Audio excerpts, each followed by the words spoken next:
आता कैलास अडगावकर ज्वेलर्स सोबत सोनं घेणं झालं आणखीन सोपं. मेकिंग चार्जेसवर तब्बल 50% सूट. मर्यादित कालावधीसाठी नक्कीच भेट द्या. कैलास अडगावकर ज्वेलर्स, दत्त मंदिर बस स्टॉप, नाशिक रोड. आगामी सिंहस्थ कुंभमेळ्याच्या दृष्टीने आणि भविष्यात पाण्याची कमतरता भासू नये यासाठी नाशिक महानगरपालिकेच्या वतीने रेन वॉटर हार्वेस्टिंग सिस्टम शहरात कायमस्वरूपी कार्यान्वित करावी या मागणीसाठी नमामि गोदा फाउंडेशनच्या पदाधिकारी महापौर हिमगौरी आहेराडके यांची भेट घेतली. यावेळी राजेश पंडित, अभिनेता चिन्मय उदगीरकर, प्राजक्ता बस्ते, डॉक्टर वृषणीता सौदागर यांनी दिलेल्या मागणी निवेदनानंतर महापौर हिमगौरी आहेराडके यांनी ही संकल्पना प्रत्यक्षात अंमलात आणण्यासाठी सकारात्मक प्रतिसाद दिला आहे. नक्कीच नमामि गोदा फाउंडेशनचे सगळे मेंबर्स, त्यात आमच्या आर्किटेक्ट प्राजक्ता बस्तेताई, चिन्मय उदगीरकर, राजेश्री पंडित, डॉक्टर वृषणी सौदागर हे सगळे आज महापौर कार्यालयात निवेदन घेऊन आले होते.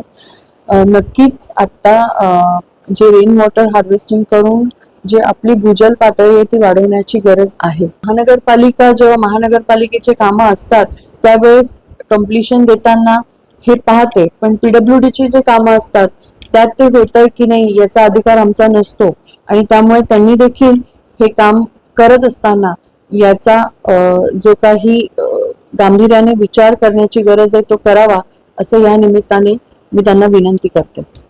नाशिकला त्याची गरज आहे, कारण आत्ताच पावसाळ्यानंतर सुद्धा बऱ्याच गावांमध्ये टँकरने पाणी पुरवलं जात आहे. शिवाय नाशिकचं तापमान पण 4 अंशांनी वाढलेलं आहे. या सगळ्याचा उपाय एकच आहे की भूजल पातळी वाढवणं.